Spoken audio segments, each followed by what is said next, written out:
जो कि अपनों के लिए तो बहुत ही कूल है, बहुत प्यार भी करती है अपनी फैमिली को, सुंदर इतनी कि जो देखे तो दिल हार जाए। कातिल हसीना है पूरी बिल्कुल। दिल्ली। अनु, बेटा उठो बेटा, आज कॉलेज में फर्स्ट डे ही लेट होना है। क्या बेटू, उठ जाना, किरण जी बोली, जो कि अनाया की बुआ हैं। उनके पति के गुजरने के बाद वो अपने पिता के यहाँ ही रहती हैं और अनाया की माँ के गुजरने के बाद वो ही अनाया की माँ है।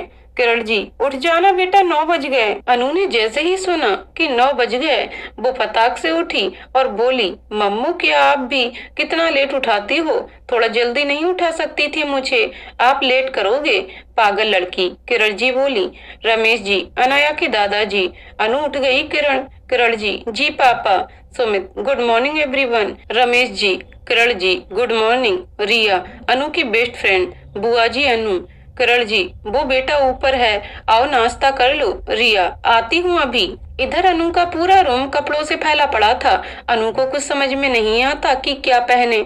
रिया, मुझे पता था तू ऐसा ही करेगी, ये ले। एक शॉपर पकड़ाते हुए, अनु, थैंक्स डार्लिंग, तुझे सब पता होता है, तू ना मेरी जान है। और तैयार होकर आती है। ब्लू जींस और व्हाइट क्रॉप टॉप में वो बहुत ही गजब की लग रही थी। Good morning everyone. अनु, सभी लोग एक साथ गुड मॉर्निंग, और दोनों नाश्ता करके निकल जाते हैं। इधर कॉलेज में दोनों क्लास अटेंड करके कैंटीन में आती हैं और कॉर्नर की सीट में बैठते हैं और कॉफी ऑर्डर करती हैं। जब काव्य और उसका ग्रुप कैंटीन आते हैं तो देखते हैं कि उनकी सीट पर कोई और बैठा है। ये देखकर काव्य को बहुत गुस्सा आता है। उसका जिगरी यार सॉरी उसे गुस्से को कंट्रोल करने को बोलता है। काव्य, तुम लोगों की यहाँ बैठने की हिम्मत कैसे हुई? रिया, सीट खाली थी तो बैठ गए।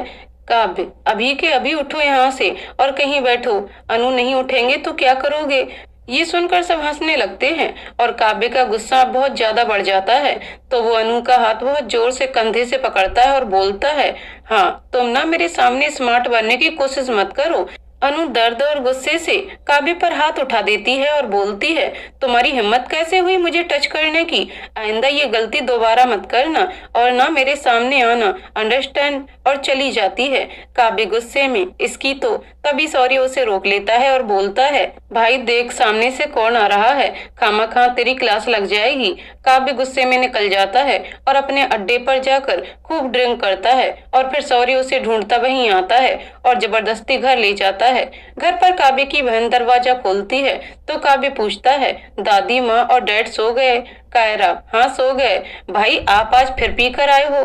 काव्य, हाँ थोड़ा सा, और सोने चला जाता है। इधर अनु भी सो जाती है। अगले दिन अनु जल्दी तैयार होकर रिया का वेट करती है और रिया के आते ही निकल जाती है कॉलेज में। अनाया, आज का दिन अच्छे से निकल जाए, कोई स्यप्पा ना हो। रिया, तू अपने गुस्से को कंट्रोल रखियो बस, और उन लोगों से पंगा मत लियो।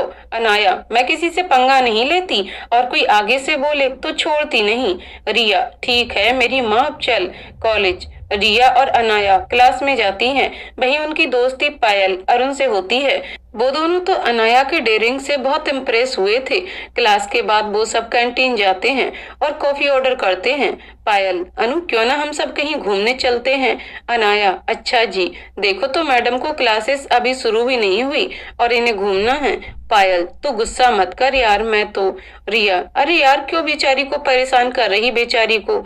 और अनु और रिया हंसने लगती हैं। अनु, ठीक है तो संडे को हम चलते हैं, प्लानिंग कर लेना, फिर मुझे बता देना, घर में भी परमिशन लेनी होगी ना। इधर काव्य का ग्रुप कैंटीन आता है, सिर्फ काव्य और सौर्य को छोड़कर। सोनिया, निधि वो देख मिस एंग्री बर्ड, चल आज इसको देखते हैं। निधि, नो वे यार, छोड़ फालतू में बात क्यों बढ़ाना।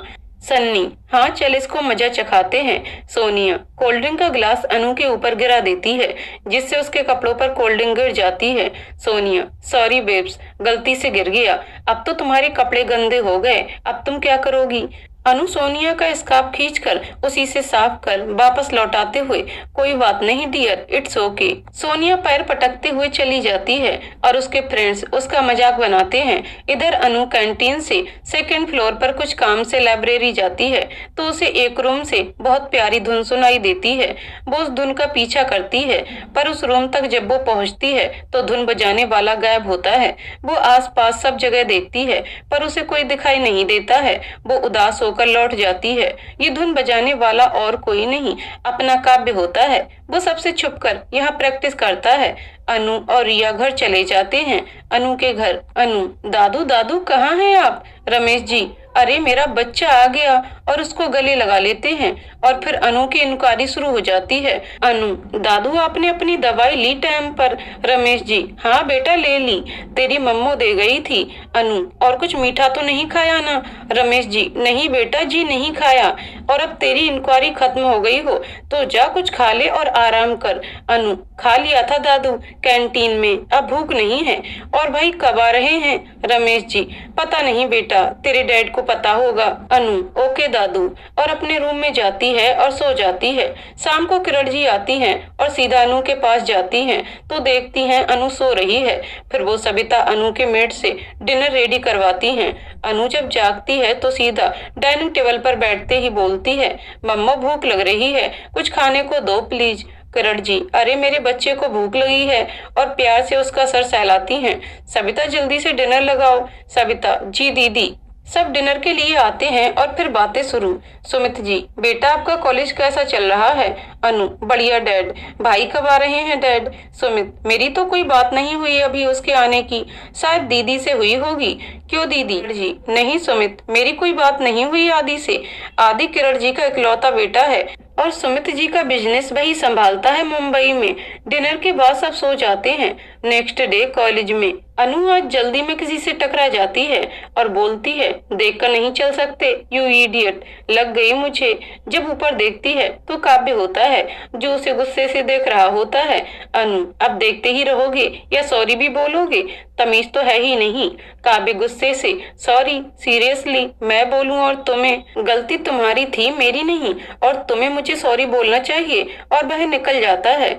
अनु लाइब्रेरी जाती है तो उसे वही फिर धुन सुनाई पड़ती है। आज धुन के साथ साथ गाने की आवाज भी आती है। अनु तो जैसे उसी में खो जाती है। फिर उसे याद आता है तो वो फिर उस धुन का पीछा करती है जब तक वो जाती है। फिर उसे कोई नहीं मिलता और वो अंदर जाकर फिर ढूंढती है तो कोई बाहर से गेट बंद कर देता है। रूम में अंधेरा होने की वजह से कुछ दिखाई नहीं देता। फिर वो जैसे ही लौटती है तो गेट बंद होता है। अनु बहुत डर जाती है क्योंकि अंधेरे से उसे डर लगता है। वो बार बार गेट खटखटाती है पर कोई नहीं सुनता। वो अपना बैग भी क्लास में छोड़ आती है जिससे किसी को कॉल कर हेल्प के लिए भी नहीं बुला पाती। अब उसे बहुत डर लग रहा होता है और वो डर से कांप रही होती है। इधर रिया उसे पूरे कॉलेज में ढूंढती है। जब वो नहीं मिलती तो वो सोचती है कि काव्य ने जरूर किया है उसके साथ। वो बहुत गुस्से से काव्य के पास जाती है और उससे पूछती है कि तुमने अनु के साथ क्या किया है? काव्य, तुम और तुम्हारी फ्रेंड का दिमाग खराब है क्या, जो बस बिना सोचे समझे बस इल्जाम लगा देती हो? मैंने कुछ नहीं किया उसके साथ, घर चली गई होगी। रिया, वो घर नहीं गई, उसका बैग क्लास में था। देखो सच सच बता दो वरना मैं डीन से तुम्हारी शिकायत कर दूंगी। काव्य को भी अब गुस्सा आ जाता है। कर दो, जब मैंने कुछ नहीं किया तो क्या बता दूं? जाओ जाकर ढूंढो, उसे होगी कहीं। सॉरी रिया, कॉम डाउन। काव्य को इस बारे में कुछ नहीं पता, चलो सब ढूंढते हैं। काव्य, उसने तुमसे कुछ कहा था कि कहाँ जा रही है? रिया, नहीं। हाँ याद आया, उसने लाइब्रेरी का बोला था बट वो वहाँ नहीं है। रिया रोने लगती है। सॉरी रिया, रोने से वो मिल नहीं जाएगी, चुप हो जाओ और चलो एक बार फिर उसे लाइब्रेरी में ढूंढते हैं। जब वो लोग लाइब्रेरी की तरफ जाते हैं तो अनु एक बार और हिम्मत करके फिर दरवाजा खटखटाती है तो रिया सुन लेती है। रिया, काव्य यहाँ से आवाज आई है। काव्य, पर ये रूम तो लॉक है। फिर भी वो आवाज देकर पूछता है, अनाया आर यू देयर? अनु हिम्मत करके बोलती है, प्लीज कोई निकालो मुझे। रिया, अनु तू डर मत, हम लोग हैं यहाँ, निकाल लेंगे तुझे। फिर काव्य से, काव्य से डर लगता है अंधेरे से, प्लीज डू समथिंग। काव्य एक बड़े से पत्थर से लॉक तोड़ता है और जैसे ही अंदर जाता है तो अनु एक खींचकर चांटा काव्य के गाल पर देती है और उसका कॉलर पकड़कर बोलती है, तुम्हारी हिम्मत कैसे हुई? इतना बोलकर वो बेहोश हो जाती है कि काव्य उसे पकड़कर गोद में उठा लेता है और मेडिकल रूम में ले जाता है। डॉक्टर उसका ट्रीटमेंट करते हैं और अनु बेहोशी में ही बड़बड़ाती है, मम्मा मुझे छोड़कर मत जाओ प्लीज। अनु, मम्मा, चीखते हुए उठती है और काव्य के गले लग जाती है। काव्य की तो धड़कन बहुत तेज स्पीड से भागती है। अनु को काव्य अपने से अलग करता है। अनु को जैसे ही होश आता है वो काव्य को फिर एक लगा देती है। रिया जब ये देखती है तो वो काव्य को थैंक यू बोलकर वहां से जाने को बोलती है। अनु का गुस्सा अब भी शांत नहीं हुआ था। वो काव्य के पीछे जाती है और पीछे से उसके कंधे पर हाथ से घुमाया और उसकी कॉलर पकड़कर बोलती है, तुम्हारी हिम्मत कैसे हुई मुझे लॉक करने की?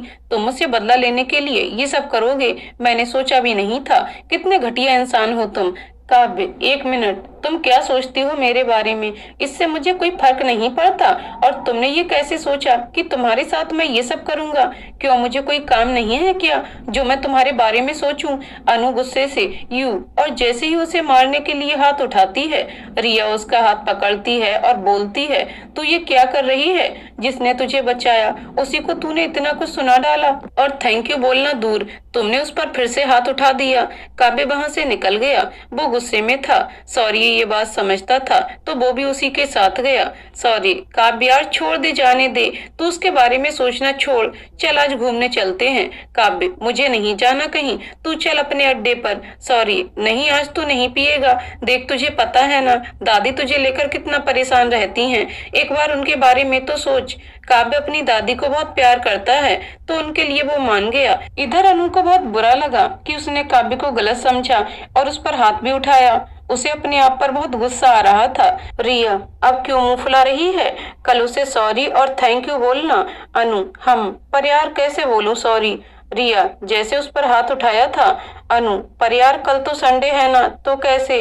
ये बोलकर उसने बच्चों जैसी शक्ल बनाई। रिया ने अपना सर पीट लिया और वो दोनों निकल गईं घर। नेक्स्ट डे काव्य के घर अधिराज जी, जो काव्य के डैड हैं और कॉलेज के ट्रस्टी भी और काव्य के डीन के फ्रेंड भी। अधिराज, काव्य बेटा, हमें आज सुमित जी के घर जाना है। उनके साथ हमारी पार्टनरशिप हुई है तो वो हमारे बिजनेस पार्टनर भी हैं और फ्रेंड भी, तो हम लोगों को उनके यहाँ लंच पर चलना है।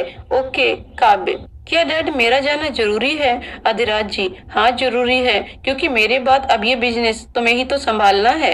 काव्य, ओके डैड। काव्य दादी के रूम में जाता है और उनसे बात करता है। दादी, अरे मेरा बच्चा आ बैठ, क्या हुआ? इतनी सड़ू सी शक्ल क्यों बना रखी है? काव्य, दादी ये डैड भी मुझे अपनी मीटिंग में ले जाकर बोर करते हैं। दादी, कोई नहीं मेरा बच्चा, तेरे डैड चाहते हैं कि अब तू उनका बिजनेस ज्वाइन कर ले, बस इसीलिए तुझे अपने साथ ले जाना चाहते हैं। जब तू सेटल हो जाएगा तभी तो तेरी शादी करवाएंगे।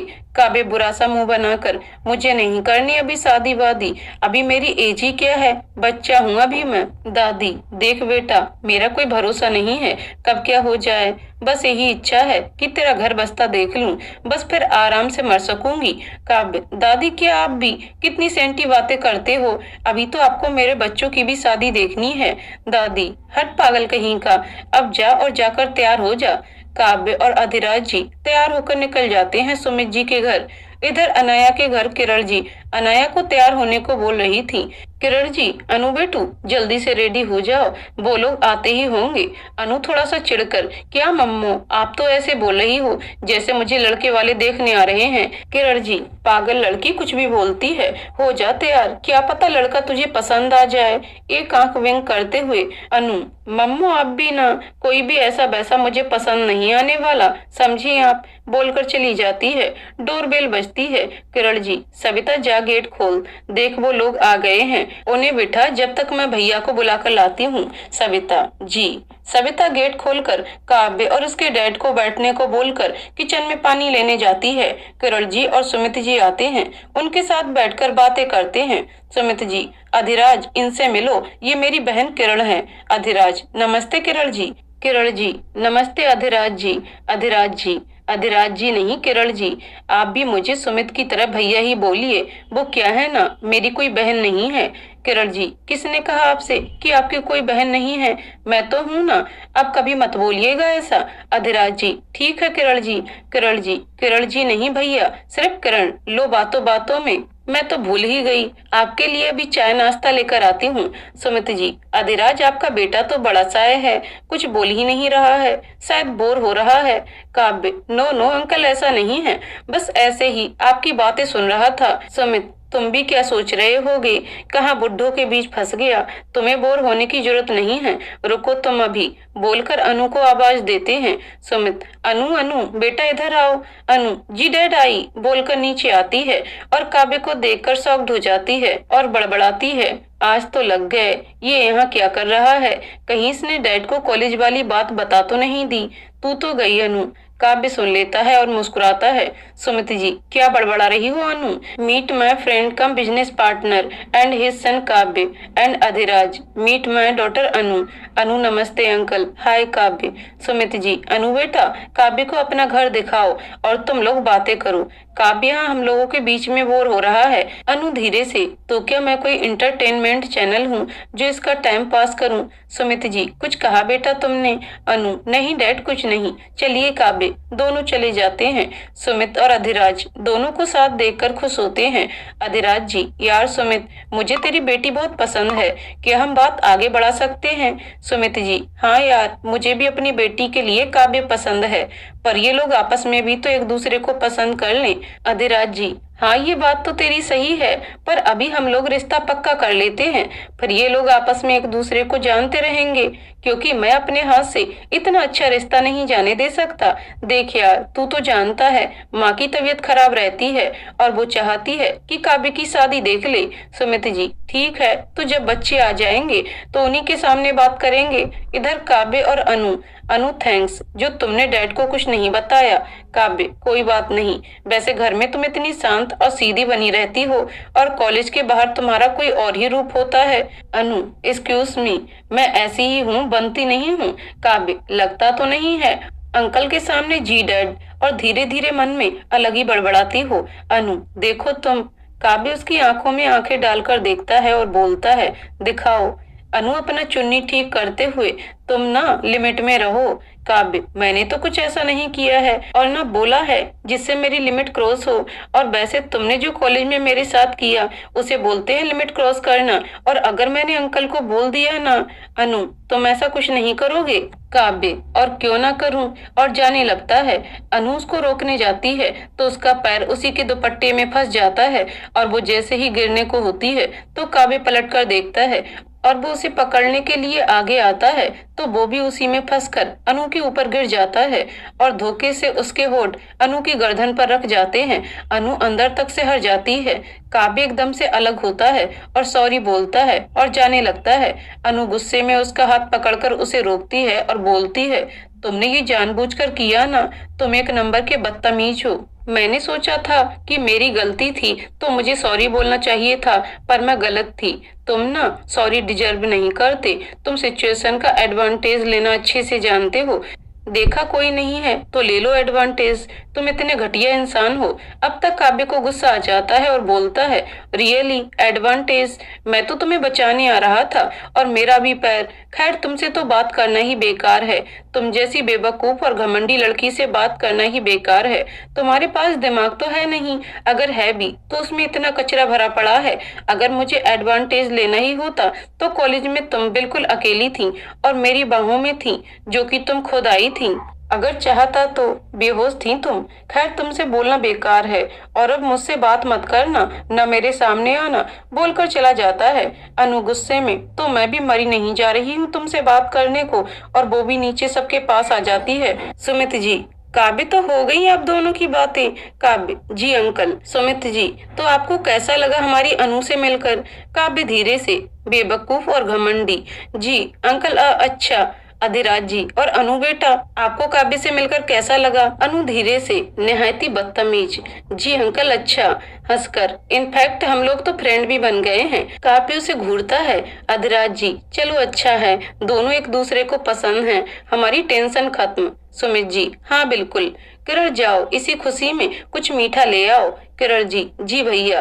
अनु और काव्य एक दूसरे को देखते हुए नासमझी वाले भाव से पूछते हैं पसंद है मतलब, और ये मिठाई। सुमित जी अरे हम लोगों ने तुम दोनों का रिश्ता पक्का कर दिया। काव्य, बट डैड, हम लोग आज ही तो मिले हैं, इतनी जल्दी? अधिराज जी, तो कोई बात नहीं बेटा, अभी तो हम सिर्फ बात पक्की कर रहे हैं। और अनु तो तुम्हारे ही कॉलेज में पढ़ती है, तो एक दूसरे से मिलकर जान लेना एक दूसरे को। अनु, पर डैड, अभी मुझे पढ़ना है और हम लोग शादी। सुमित जी, तो किसने मना किया है पढ़ने से? बेटा, क्या तुम्हें काव्य पसंद नहीं?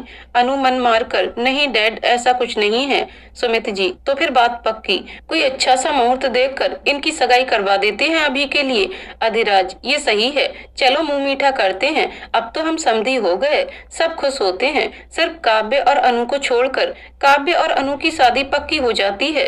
काव्य मन में, यार कहाँ फंस गया, अब क्या करूं, मैं इसे शादी नहीं कर सकता, इसे मैं 2 मिनट नहीं झेल सकता, सारी जिंदगी तो दूर की बात, मुझे बात करनी होगी अनाया से। अनाया मन में, मुझे काव्य से बात करनी होगी इस बारे में। काव्य और अधिराज जी चले जाते हैं। इधर किरण जी बहुत खुश होती हैं और फोन पर आदि को सब बताती हैं। आदि खुश होता है और सगाई में आने को बोलता है। अनु की दादी जी भी आदि के पास मुंबई में थे। काव्य का घर। काव्य घर आकर अनु को कॉल करता है। अनाया, मुझे तुमसे बात करनी है, क्या तुम फ्री हो? अनु, हाँ मुझे भी बात करनी है, बोलो कहाँ आना है और कितने बजे? काव्य, शाम 5:30 बजे, कॉलेज के पास वाले रेस्टोरेंट में, मैं वेट करूंगा। अनु, ओके। काव्य की दादी काव्य को बुलाती हैं। काव्य बेटा। काव्य, जी दादी। दादी, आज तूने मुझे खुश कर दिया, शादी के लिए हाँ बोलकर, अब मैं आराम से मर सकूंगी।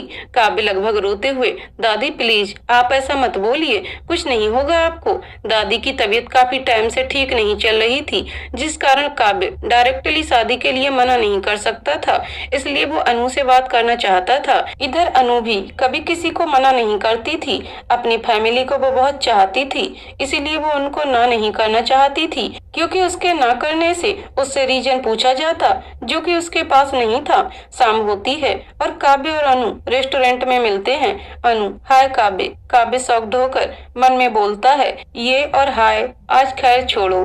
हाय Anaya, please comment set. Anu, thanks and Kavya, मैंने अभी तक तुमसे बहुत गलत बिहेव किया, उसके लिए सॉरी। प्लीज इस रिश्ते के लिए मना कर दो, मैं तुमसे शादी नहीं करना चाहती। काव्य, यही तो मैं बोल रहा हूँ कि तुम मना कर दो। अनु, मैं नहीं कर सकती, तभी तो तुमसे बोल रही हूँ। काव्य, मैं भी तो नहीं कर सकता, मेरी मजबूरी समझो। पर तुम तो कर सकती हो। अनु, क्योंकि मैं अपनी फैमिली को दुखी नहीं कर सकती, प्लीज तुम मना कर दो। काव्य, मैं भी नहीं कर सकता, क्योंकि मेरी दादी की तबीयत ठीक नहीं है, वो चाहती हैं कि मेरी शादी देखना। अनाया, हम दोनों ही शादी नहीं करना चाहते और मना भी नहीं कर सकते, अब क्या करें, मैं तुमसे शादी नहीं करना चाहती। काव्य, मैं भी मरा नहीं जा रहा हूँ तुमसे शादी करने के लिए, मजबूरी है मेरी, और बोलकर चला जाता है। अनाया अपना चेहरा अपने हाथ से ढक लेती है, फिर लंबी सांस लेकर वो भी निकल जाती है। काव्य का घर। जैसे ही काव्य घर पहुंचा, कायरा उसे खुश होकर, भाई आपके लिए गुड न्यूज है। काव्य मन में, मेरी लाइफ में अब कुछ अच्छा नहीं हो सकता। हाँ कायू, क्या न्यूज है? कायू, बड़ी माँ, बड़े पापा और भैया भाभी माँ यहीं शिफ्ट हो रहे हैं, इंदौर से। काव्य, क्या तू सच बोल रही है? कायरा, हाँ भाई, मैं सच बोल रही हूँ, और वो लोग कल ही आ रहे हैं। काव्य, ये तो सच में गुड न्यूज है। दीनू काका, आप सबके रूम रेडी कर दीजिए। दीनू काका, जी बाबा। अनाया का घर। किरण जी, भैया पंडित जी से बात हुई है, सगाई की तारीख अगले महीने की 10 तारीख बताई है। सुमित जी, ठीक है, मैं अधिराज को बता देता हूँ, और अधिराज जी को कॉल करता है। अधिराज जी, हेलो, हाँ सुमित बोलो। सुमित जी, राज सगाई की डेट पंडित जी ने अगले महीने की 10 तारीख को दी है। अधिराज जी, ये तो अच्छी बात है, तो बस तैयारी शुरू करते हैं, कल मेरे भैया भाभी और बेटा बहू आ रहे हैं, तो बस अब तैयारी शुरू करते हैं। हाँ एक बात और, भाभी और बहू अनु बिटिया से मिलना चाहती हैं, तो अगर तुम्हें कोई ऐतराज ना हो तो उसे काव्य के साथ भेज देना। सुमित जी, इसमें ऐतराज की क्या बात है, बिल्कुल ले जाओ, अब तो अनु तुम्हारी है। अधिराज जी, तो फिर ठीक है, कल कॉलेज से काव्य अनु को ले आएगा। सुमित जी, ठीक है, बाय। अधिराज जी, बाय। डिनर के टाइम अनु को किरण जी ने बता दिया था कि कल उसे काव्य के साथ उसके घर जाना है। अनाया ना चाहते हुए भी वो हाँ बोल देती है और रूम में जाती है। अनु रिया को कॉल करके सब बताती है। रिया, मतलब तू इतनी जल्दी शादी करेगी? अनु, नहीं यार, अभी सिर्फ सगाई हो रही है, शादी पढ़ाई के बाद। रिया, यार सही तेरा तो, तुझे तो बिना ढूंढे इतना क्यूट और हैंडसम बंदा मिल गया। अनु मुंह बनाकर, इतना ही पसंद है तो तू क्यों नहीं कर लेती उससे शादी? रिया, अब तो वो मेरे जीजू हैं, मैं ऐसा वैसा नहीं सोचती। अनु, तू बेटा मिल मुझे कल, फिर बताती हूँ तुझे मैं, और कॉल कट कर देती है।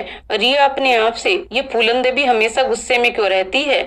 अब रिया तू अपनी सोच, क्या होगा कल तेरा? नेक्स्ट डे अनु और रिया कॉलेज आती है और अपनी क्लास अटेंड करती है। क्लास के बाद अनु को याद आता है कि उसे लाइब्रेरी से कुछ बुक्स इशू करवानी थी, तो वो रिया, पायल और अरुण से बोलकर चली जाती है। जब वो लाइब्रेरी जाती है तो उसे फिर वही धुन और गाने की आवाज आती है और वो भूल जाती है कि उसे लाइब्रेरी जाना है। फिर थोड़ी देर में उससे रूपेश टकराता है। अनु जो गाने में खोई थी, उसे गुस्सा आ जाता है और बोलती है, दिखाई नहीं देता क्या जो इतनी जगह छोड़कर मुझसे टकराए हो? रूपेश, जो एक काव्य एंड कंपनी का राइवल है और हमेशा काव्य से पिटता है और सब उससे डरते हैं क्योंकि वो बड़े बाप की बिगड़ी औलाद है। रूपेश, जब सामने इतनी हंसी लड़की हो तो कौन टकराना नहीं चाहेगा? हाय मैं तो मर गया। अनु, हाउ डे यू, अगर मुझसे दोबारा इस तरह की बात की ना तो छोड़ूंगी नहीं, याद रखना। रूपेश, मैं भी नहीं चाहता कि तुम मुझे छोड़ो, और उसका हाथ पकड़ लेता है।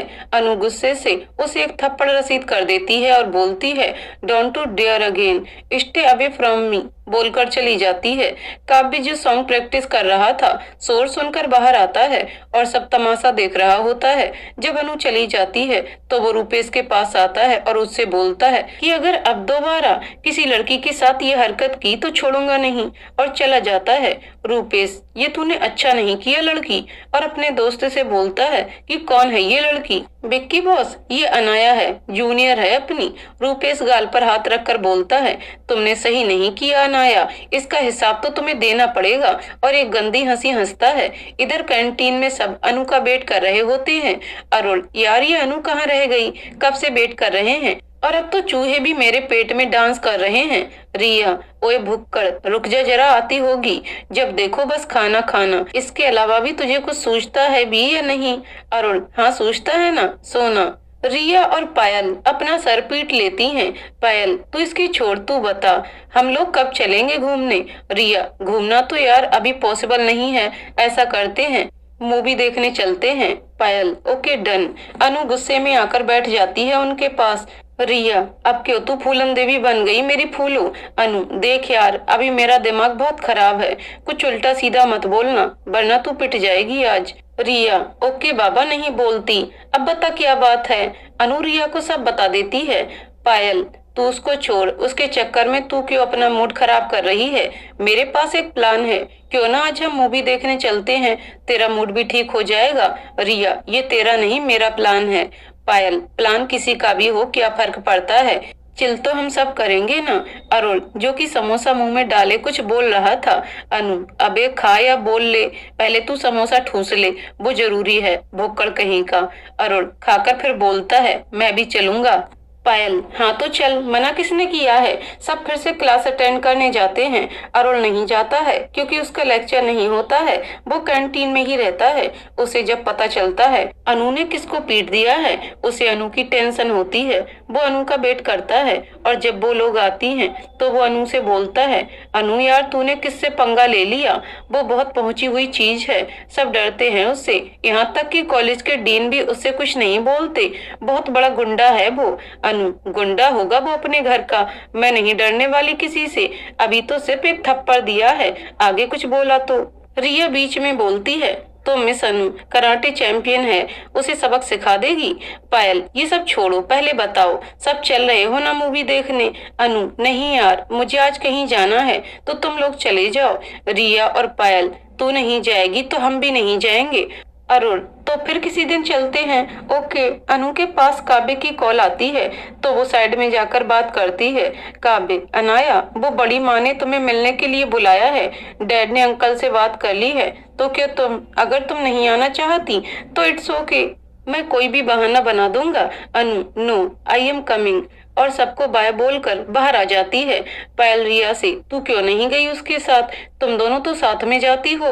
रिया बहाना बना देती है, यार उसने पहले ही बोला था कि उसे कुछ काम है। इधर पार्किंग में काव्य अनु का वेट करता है और जब अनु आ जाती है तो वो बैक सीट पर बैठ जाती है तो काव्य बोलता है, ओ मैडम ड्राइवर नहीं हूँ आपका, आगे आकर बैठिए। अनु मुंह बनाकर आगे बैठ जाती है, जिसे देखकर काव्य को हंसी आ जाती है। अनु और काव्य दोनों काव्य के घर पहुंचते हैं। बाहर से काव्य का घर बहुत सुंदर था और बाहर बहुत जगह थी, तो मेन गेट से कार अंदर गई। फिर अनु ने देखा वहाँ एक गार्डन है और बहुत ही प्यारा फाउंटेन। फिर दोनों अंदर जाते हैं तो अनु का पैर एकदम से डिसबैलेंस हुआ दुपट्टे की वजह से। वो क्या है ना, हमारी अनु को दुपट्टा संभालना नहीं आता तो वो हमेशा उसमें गिरती है और वो जैसे ही गिरने को होती है तो काव्य उसे कमर से पकड़ लेता है। अनु डर से आंखें बंद कर लेती है। काव्य एक पल को उसके चेहरे में खो जाता है। फिर थोड़ा संभल कर, अनाया आप आंखें खोल सकती हैं, आप बच गई हैं। वैसे आपने क्या गिरने की पीएचडी की है जो हमेशा गिरती रहती हैं? अनु मुंह बनाकर बोलती है, मुझसे ये दुपट्टा नहीं संभलता इसलिए इसमें गिर जाती हूँ। काव्य, जब संभलता नहीं तो क्यों पहनती हो? जिसमें कंफर्टेबल हो वही पहना कीजिए, हर कोई आपको बचाने नहीं आ सकता। अनु, अगर आपके भाषण खत्म हो गए हो तो हम अंदर चलें। और दोनों अंदर जाते हैं। घर जितना बाहर से सुंदर था उतना ही अंदर से भी था। काव्य अंदर आकर अनु से बैठने को बोलता है, फिर कायू को आवाज देता है जिससे सब लोग बाहर आ जाते हैं। काव्य बड़ी माँ को देखकर उनके पैर छूता है। बड़ी माँ, मैंने आपको बहुत मिस किया। और उसकी आंखों में पानी आ जाता है। बड़ी माँ, मेरा बच्चा, मैंने भी तुझे बहुत मिस किया। और वो भी रोने लगती हैं। बड़े पापा, अरे यहाँ हम भी हैं, हमसे भी मिल लो। काव्य बड़े पापा के पैर छूता है, फिर अपने बड़े भाई अर्जुन से मिलता है। काव्य, भाई भाभी माँ कहाँ हैं? आस्था, अरे भाई हम तो यहाँ लाइन में कब से खड़े हैं, आपको फुर्सत ही नहीं है हमसे मिलने की। कायर का ध्यान अनु की तरफ जाता है। अनु सोचती है, यहाँ तो फैमिली मिलन समारोह हो रहा है, फिर मुझे क्यों बुलाया है? और ध्यान से उन लोगों को देखती है। कायर उसके पास जाकर बोलती है, हाय भाभी, मैं कायर हूँ, सब मुझे कायू बोलते हैं। अनु, भाभी सुनकर थोड़ा मुस्कुराकर, कायू आप मुझे अनु बुलाया करें प्लीज। कायरा, ओके। फिर सबसे बोलती है, अगर आपस में आप लोगों का मेल मिलाप हो गया हो तो कृपया इधर भी ध्यान दें, आपकी बहू यहाँ इंतजार कर रही है जिसको आपने स्वयं बुलाया है। फिर सब लोग अनु के पास जाते हैं। अनु बड़ी माँ और पापा के पैर छूती है। बड़ी माँ उसे गले लगाती हैं और बोलती हैं, नहीं बेटा, बेटियां पैर नहीं छूती और हमारे यहाँ बहू को बेटी मानते हैं।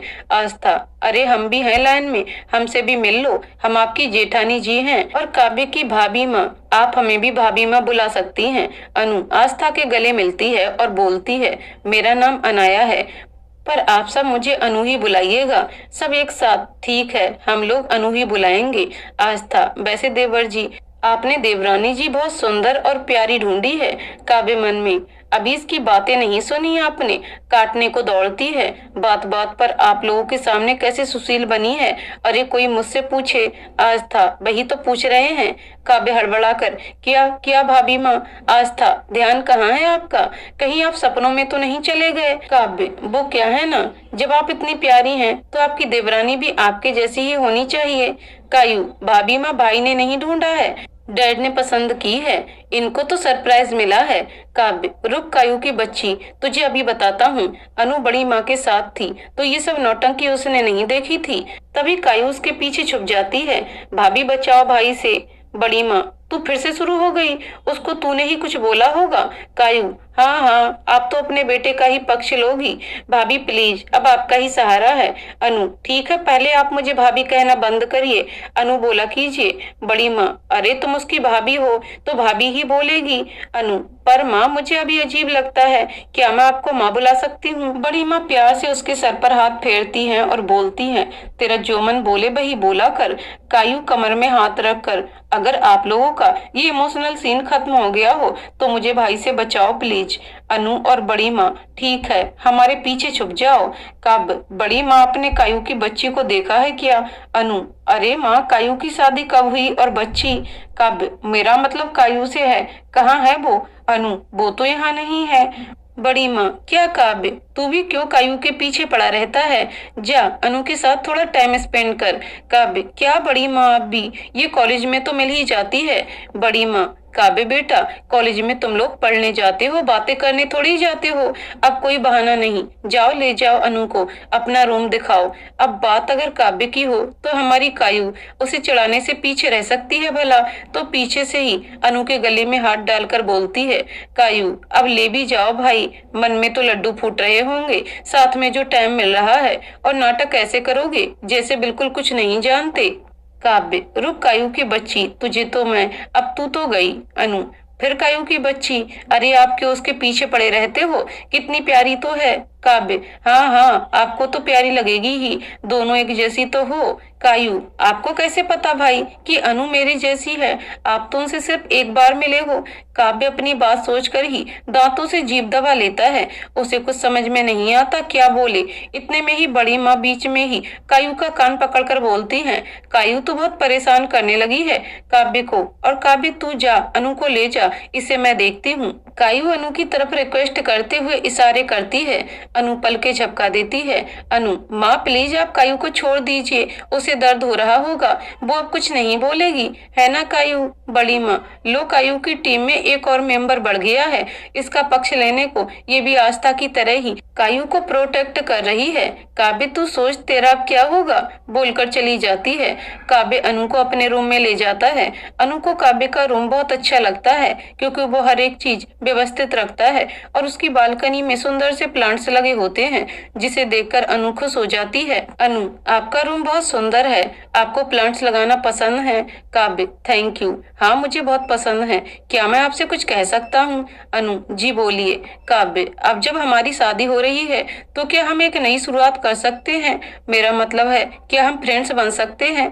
हम एक दूसरे को जानने और समझने का मौका देना चाहिए क्योंकि हमें अब पूरी जिंदगी साथ रहना है। अनु, ओके फ्रेंड्स, बट इससे आगे कुछ नहीं। प्लीज आप बुरा मत मानिए, मैं ये शादी बस अपनी फैमिली की खुशी के लिए कर रही हूँ और मैं इस रिश्ते को आगे नहीं बढ़ा सकती। प्लीज आप मुझसे कोई उम्मीद मत रखिए। Kavya, no no no problem, in fact मैं तो खुश हूँ आपने अपने मन की बात शेयर की। मैं भी ये शादी अपनी फैमिली की खुशी के लिए कर रहा हूँ। एक बात और, अगर आप दादी माँ से मिल लेती तो? अनु, ओके चलिए, एक बात पूछूं? काव्य, जी बोलिए। अनु, क्या आपको सच में बुरा नहीं लगा? काव्य, इसमें बुरा लगने वाली क्या बात है, आपको जो सही लगा आपने बोल दिया। इनफैक्ट मुझे जब बुरा लगता जब आप मुझसे शेयर ना करती। दोनों बातें करते हुए दादी के रूम में चले जाते हैं। काव्य, दादी माँ देखिए आपसे मिलने कौन आया है। दादी अपनी आंखें खोलकर चश्मा लगाकर देखती हैं। काव्य, ये अनाया है। दादी, अनाया बेटा दूर क्यों खड़ी हो, पास आओ। अनु, दादी माँ अनाया नहीं, सिर्फ अनु। दादी, चलो अच्छा है, काव्य ने मेरी इच्छा पूरी कर दी, अब मैं आराम से मर सकूंगी। एक बार तुम दोनों की शादी देख लूं बस। अनु, दादी माँ आप बहुत बोलती हैं, कुछ नहीं होगा आपको, आप जल्दी से ठीक हो जाइए। अभी तो आपको हमारी शादी में डांस करना है और हमारे बच्चों की शादी में भी डांस करना है। उसके लिए आपको टाइम पर मेडिसिन लेनी होगी और जल्दी से ठीक हो जाइए, फिर हम सब बहुत सारी बातें करेंगे। दादी उसके सर पर प्यार से हाथ फेरती हैं और बोलती हैं, मेरा बच्चा अब तो जल्दी ही ठीक होना पड़ेगा, तुम दोनों के बच्चे जो खिलाने हैं मुझे। अनु फलो फलो में बोल तो गई, अब उसे भी समझ नहीं आ रहा था कि वो काव्य से नजरें कैसे मिलाए, और काव्य तो आंखें फाड़े उसी को देख रहा था और मन में ये क्या बोल गई, ये अभी कमरे में कुछ और बोला और यहाँ कुछ और। अनु झेप कर, दादी माँ मैं अब चलती हूँ, मम्मो मेरा वेट कर रही होगी। दादी, तू डिनर करके जाना, अब तो वैसे भी डिनर का टाइम हो गया है और काव्य तुझे छोड़ आएगा। अनु कुछ नहीं बोलती और वापस सबके पास आ जाती है। वो काव्य से नजर नहीं मिला पाती है। सब लोग साथ में डिनर पर बैठे हैं। अधिराज जी सबसे बोलते हैं, तो आप सबको कैसी लगी हमारी छोटी बहू? सब एक साथ, बहुत प्यारी। डिनर होता है और अनु जाने को कहती है। बड़ी माँ, जा काव्य छोड़ा इसे। अनु, नहीं माँ मैं चली जाऊंगी, आप परेशान मत हो। बड़ी माँ, माँ भी बोलती है और परेशान मत हो भी बोलती है।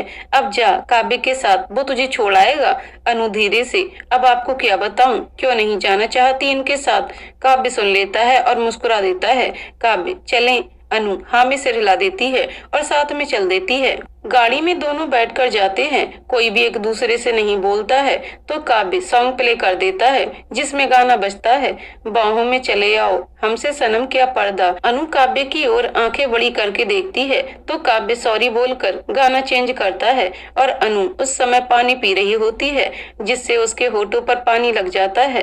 तभी सॉन्ग प्ले होता है, भीगे होंठ तेरे प्यासा दिल ये मेरा। अनु अपनी गर्दन घुमाकर खिड़की से बाहर कर लेती है, काव्य सॉन्ग बंद कर देता है और फिर से सॉरी बोलता है और मन में ये आज ही ऐसे गाने बजने थे, क्या सोच रही होगी मेरे बारे में कि मैं सिचुएशन का एडवांटेज लेना चाहता हूँ। अनु अब थोड़ा समझ जाती है, काव्य एम्बैरेसिंग फील कर रहा होगा तो वो बोलती है relax now we are friends so don't feel awkward। अब काव्य थोड़ा अच्छा फील करता है और फिर सोचता है ये इतनी कैसे चेंज हो गई एक दिन में, अभी तक तो पता नहीं कितनी बातें सुना देती। काव्य बेटा बच के रहे इससे, कहीं ये तुझे पागल ना कर दे। काव्य अनु को ड्रॉप करके अपने घर निकल जाता है। नेक्स्ट डे रिया अनु कॉलेज जाते हैं। कॉलेज में अभी सर नहीं आए थे। रिया अनु अरुण और पायल बैठे बातें कर रहे थे। पायल यार हम लोग मूवी कब चलेंगे, मैं तो बोर हो गई। अरुण हाँ कुछ अच्छा भी खाएंगे, बहुत दिन से मैंने कुछ अच्छा नहीं खाया। रिया ओए भुक्कड़ जब देखो बस खाना खाना खाना, तू कितना खाएगा, फट जाएगा एक दिन अगर ऐसे ही खाता रहा तो। अरुण मुंह बना लेता है। अनु चुप रहो सर आ गए हैं। क्लास में सर आते हैं और पढ़ाते हैं। जब लेक्चर खत्म हो जाता है प्रोफेसर गुप्ता सो स्टूडेंट 10 दिन बाद फ्रेशर पार्टी है तो आप लोग जिस चीज में इंटरेस्टेड हैं अपना नाम रजिस्टर्ड करवा दे। सीनियर्स आएंगे उनको अपने नाम दे दीजिएगा। सर चले जाते हैं। अनु का ग्रुप आपस में डिस्कशन करते हैं कौन किस में पार्टिसिपेट करेगा। तब तक सीनियर्स आते हैं। सीनियर्स में काव्य और सौर्य थे। काव्य गुड मॉर्निंग एवरीवन, तो गुप्ता सर ने आपको बता ही दिया होगा फ्रेशर पार्टी के लिए, तो आप सौर्य सर को अपने नाम रजिस्टर्ड करवा दीजिए। ओके। अरुण और रिया डांस में रिया और अनु के साथ डेकोरेशन में चारों साथ होते हैं। फिर चारों कैंटीन जाते हैं। रिया अनु तू तो कितना बेस्ट डांस करती है, फिर क्यों तूने पार्टिसिपेट नहीं किया। अनु बस मन नहीं था। रिया अनु के माथे पर हाथ रखकर तेरी तबीयत तो ठीक है ना, क्योंकि तू और डांस के लिए मना कर दे, कोई बात है क्या। जो तू कुछ ज्यादा चुप चुप सी नहीं रहती आजकल। अनु नहीं ऐसा कुछ नहीं है। पायल क्या सच में अनु बहुत अच्छा डांस करती है।